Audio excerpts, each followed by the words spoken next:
Fala aí, futuro sargento do Exército Brasileiro. Dando prosseguimento ao nosso curso de inglês para a ESA, a parte 2 da nossa aula de Simple Present, ficou faltando a parte dos auxiliares. Então a nossa aula de hoje é a parte 2 do Simple Present, utilização dos auxiliares.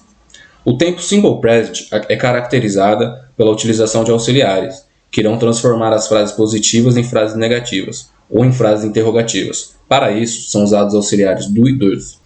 Então, pessoal, para isso, eu vou fazer uma tabelinha aqui com os senhores. Bom, pessoal, vocês lembram que na parte afirmativa, que foi a última aula, o verbo ele não muda quando é I, you, we e they. Então, vai ser I work, you work, we work, they work. Já na he, she e it, nós acrescentamos o S. Esse aqui tá has, porque ele é um verbo irregular. Então, eu recomendo que vocês peguem todos os verbos irregulares em inglês e estudem eles.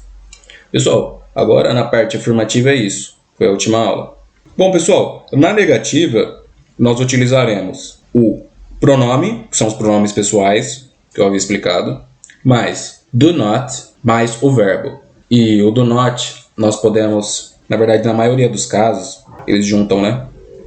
Que vai ficar don't. Então, ambos estão certos. Na maioria dos casos, você vai ver o don't. Na afirmativa, já sabemos que fica desse jeito, o verbo ele não muda no I, you e they. E he, she e it, nós acrescentamos um S ou nas outras regrinhas ES. Na negativa, vai ficar basicamente a mesma coisa. A única coisa que a gente vai fazer é colocar do not antes do verbo, então vai ser don't. Então será I don't work. O verbo ele não muda. You don't work.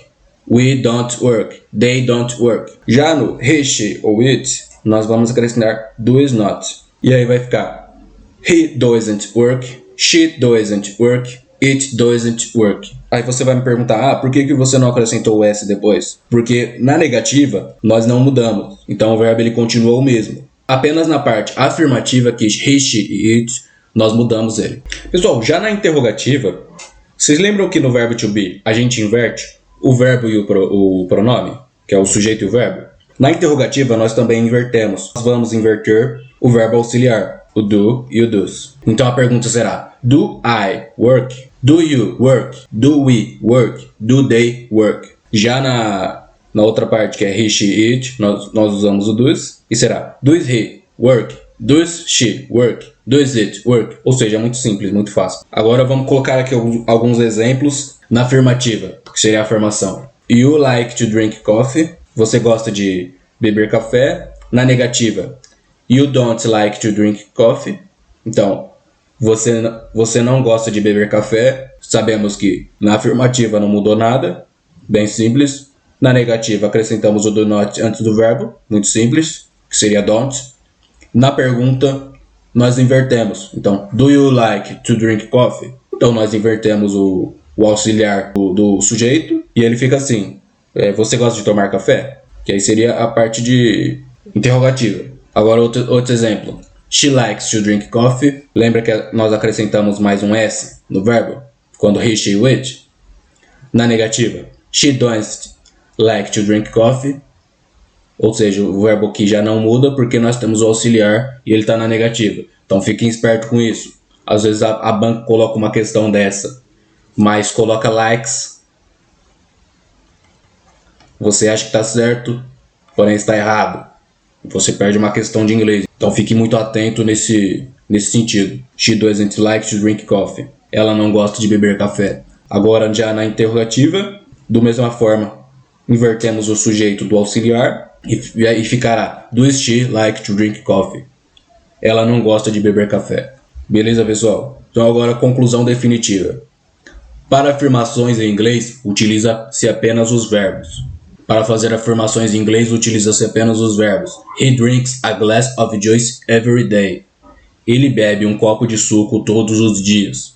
Então, o verbo nós acrescentamos o S, bem simples, e nós usamos apenas os verbos. Para fazer perguntas e negações, nós utilizamos os auxiliares. Então, I don't understand what they say.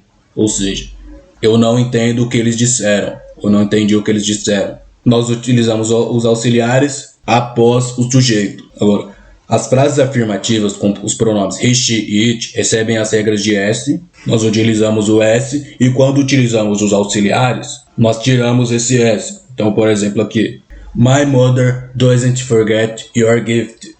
Minha mãe não esqueceu o seu presente. Então nós usamos o doesn't, dois mais not, e o verbo ele não precisa do s depois. Quando se usa um auxiliar na frase, isto é, quando se faz, quando nós usamos auxiliar nas frases, ou é para alguma negação ou interrogativa, ou seja, para fazer perguntas. Só uma revisãozinha final. Do you take your children to the doctor?